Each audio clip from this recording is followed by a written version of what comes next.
they're all falling down. TKO, whoa, whoa, they're all falling down.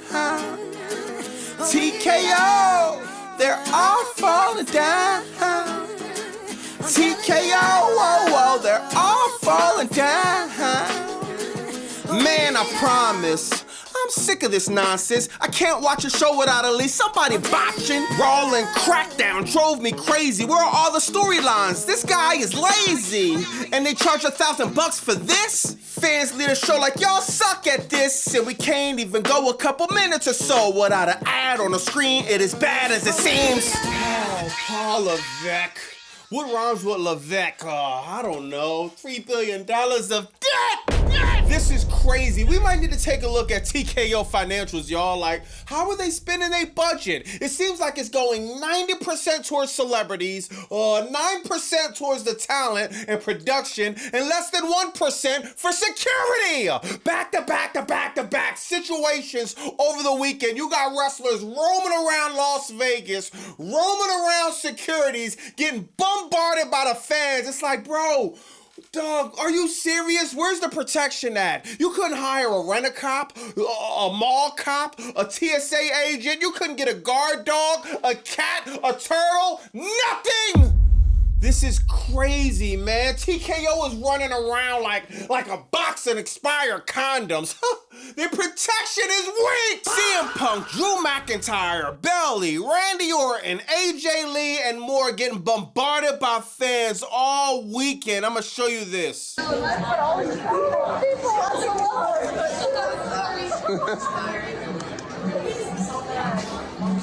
We love you, Bayley.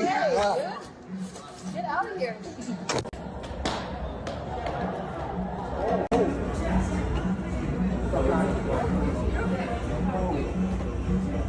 Andy Horton!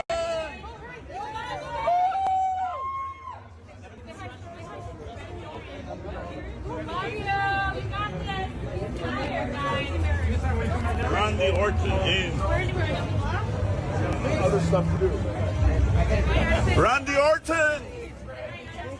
All right! Thank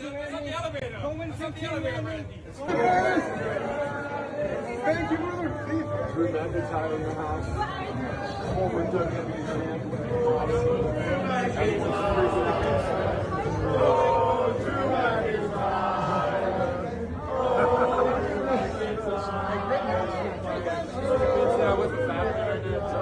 This is mind-blowing. The situation got so crazy they had to call none other than Spider-Man. Damian Priest is a jobber, man. Camel toe, his pants is tight. He might walk past you if you're on the flight. Watch out! There goes the Spider-Man! Damian Priest! Remember a few months ago, bro got on a flight to Saudi Arabia dressed as Spider-Man? Well, he had to pull the suit back out over the weekend in Las Vegas. He actually had to step in and play security to save some female wrestlers from some crazy fans. Shout out to him for doing that. Bro definitely needs a raise. And if that wasn't bad enough, you got WWE Hall of Famer Kevin Nash exposing how the Hall of Fame didn't have a stench of food for the talent backstage. This is embarrassing. Man, I heard Nash didn't eat all day. He came to the Hall of Fame with an empty stomach and he left with an empty stomach. Talk, this is crazy. I actually heard reports that there was some type of lion or wild animal backstage. You heard sounds of wow, but after further review, it wasn't nothing. It was just Nash stomach growling. Yo, bro was hungry. You couldn't get him no McDonald's. You couldn't get him no Little Caesars, no Wendy's 4 for $4. You do not treat a Hall of Famer like that, bro. He's part of one of the greatest factions of all time, the NWO, but now NWO has a different meaning. Oh, why you say that, Bobby Monsoon? Think about it. NWO. Nash went to the Hall of Fame and nothing was ordered. They had this man leaving Vegas with his ribs touching and treated him like it's paid in full. You get nothing. No ribs. Now, come on, B. No ribs, no rice, no champagne. You don't eat nothing. Now you think that's where we'll end, but It actually gets worse. Now, I'm gonna be real. I really hope nobody that attended WrestleMania 42 over the weekend had a seafood allergy, because it was a whole lot of catfishing going on, unfortunately. Oh, Bobby Monsoon, why would you say that? Get a load of this. Now, shout out to this dude, Ryan. His Instagram is at the bottom. I hope he sues TKO, WWE, Allegiant Stadium, and everybody involved, because this was wild, man. He spent his hard-earned money thinking he was gonna get a decent meal, and what he got back was straight disrespect. I've seen trays in prison that look better than this.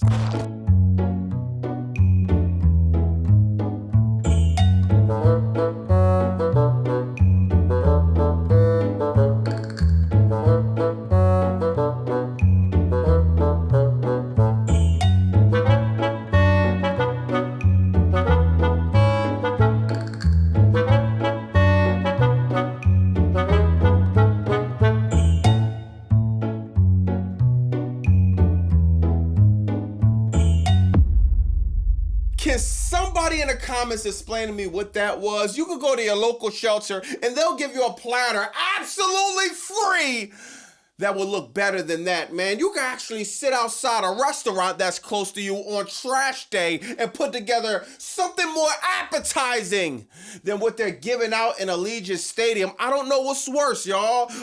Not eating all day like Kevin Nash, or ordering $100 worth of food that my dog wouldn't eat. And that guy eats anything. Now, there's leaked audio from a top TKO executive, Mark Shapiro, talking about how TKO has full creative control. Now, everybody online's debating what decisions are coming from Triple H and what decisions are coming from TKO. Let me know in the comments who y'all really think the blame is. Me personally, I'm blaming everybody. TKO clearly only cares about profit. They don't care if wrestling lives or dies. They don't care about creative or storylines. Triple H, he's always front and center taking the credit when everything goes right, so you gotta give him responsibility when everything goes left. Every time we turn around, we gotta see Lee Fitting and Paul Levesque at the end of the show as executive producers. Great. To make the long story short, it seems like TKO is the parent actually driving the car. Triple H, he's on the passenger side like a toddler with his Fisher-Price steering wheel. This guy isn't controlling much. This ad is brought to you by the Pirates in the chat. Go to BobbyMonsoon.com. Get your Ruthless Depression ad t-shirt. If you're sick of the BS in professional wrestling, if you're sick of the soulless billionaires taking advantage of the fans, show them you had enough. Go to BobbyMonsoon.com. Get the Ruthless Depression ad t-shirt. Then, now, and never again. The Raw started off with Oba coming out, cutting a promo that was only 3 words. The ruler's here. That's all he has to say after beating Brock Lesnar. That's all he has to say after retiring Brock Lesnar. That's all he has to say after his big moment at WrestleMania. 3 words. I'm not trying to be picky, y'all, but my God, bro. Like, come on. We need more, bro. 3 words? Like, this is supposed to be the Raw after WrestleMania. Where's Obafemi going? Oh, you gotta wait till next week. This is a load of crap. We should have got more of a promo from Obafemi. We should have got more fill-in. We should have got something else, dog. These people are paying hundreds of thousands for these tickets. Oh yeah, not to mention, speaking of tickets, you had the whole front row full of green shirt guys, which was crazy, bro. But then you got West Side Gun. If he even shows up in the front row, he gets kicked out for absolutely no reason. But the green shirt guy can give everybody in the front row a green shirt, and y'all can completely aura farm or clickbait, whatever the saying is. And completely, dog, this is just doesn't make sense, bro. It takes away from the show. But Oba comes out, he says absolutely nothing. Nobody cares. Dog, come on. Lazy Levesque! After that, you have, of course, the worst storyline of all time. How are we starting the new year of wrestling? No better way to start off with Rhea Ripley and Io Sky! The worst storyline of all time. Facing who else? The Kadoki Warriors! In a match we've seen 1,265,546 times, like Liv Morgan says. God, this sucks! I don't even remember who won the match, y'all. I'm guessing Rhea Ripley and Io Sky did. I'm literally guessing because I wasn't caring about this match. Io Sky, baby girl, please. I don't know. If you know Io Sky, if you know somebody that knows Io Sky, if you know somebody that knows somebody that knows Io Sky, please tell her, stop diving out of the ring. I know she probably did it 1,000 times, but bro, the last few times it has been very close to being a catastrophic situation. Don't do it. Stop. This is nothing but Raw on Netflix. Arguably the worst show on Netflix. It's not worth it. Next, you got a fresh face to Raw, which is, oh my God, which is much needed. Ethan Page, he comes out. He's having a feud with Javon Evans, it seems like. I got no problem with this. Ethan Page and Javon Evans. I don't even watch NXT much, but the few times I tapped into NXT actually recently, Ethan Page, Javon Evans, that was one of the feuds I was following up on. Ethan Page basically breaking Javon Evans' jaw. You know what I mean? They having a back and forth feud. They're continuing this on the main roster. This is a good direction to go. Javon Evans fire. Ethan Page fire. They have a match. It was cool, man. Rusev comes out. He winds up beating everybody up, and he winds up staring at the title with the Intercontinental title on his shoulder. Cool, man. I have no complaints about Rusev being booked strong. Rusev is a good wrestler. So I have no complaints about this segment. And like I said on my live, y'all, Raw wasn't horrible. We had a lot worse Raws than this. I give Raw a 5 out of 10. It was just extremely mid. I left Raw not feeling nothing. Next, you got Liv Morgan coming out with the annoying of all time. It's annoying, but it is kind of funny. Liv Morgan coming out to her new music. Trouble, trouble, bad advice. Whatever, bro. Raquel Rodriguez, the whole Judgment Day come out there. She cuts a promo. Then you get So Ruka, man. So Ruka come out good. Another fresh face to Raw on Netflix, which is much needed. Now, the thing about So Ruka is, dog, she's needed more than a lot of people. The women's division in WWE is a complete joke. It is not to be took seriously. And it's a travesty because these are some of the most talented women on the face of this earth. The WWE creative, for whatever reason, doesn't even try to give them anything that people even care about. Not even remotely close. Having somebody like So Ruka shake things up, I think this is well deserved. Also, I actually think that she doesn't need to sign a Raw or Crackdown. She needs to be on both shows. They need help on Crackdown. They need help on Raw. Shout out to Sol Ruka. I'm happy to see her on the main roster. Now, she has a match with Liv Morgan. This was a solid match, man. Sol Ruka get attacked by her old best friend.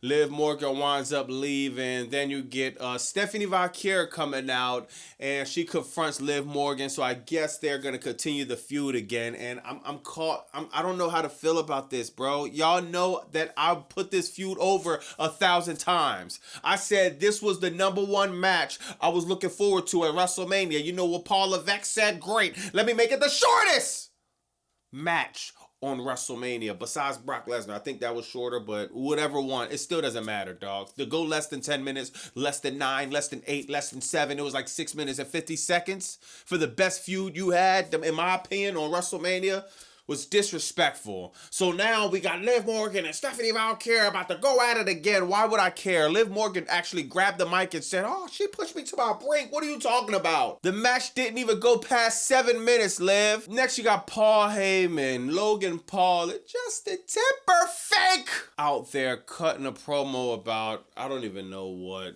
Really nothing, dog. Braun Breaker comes out. We're happy to see Braun Breaker back, man.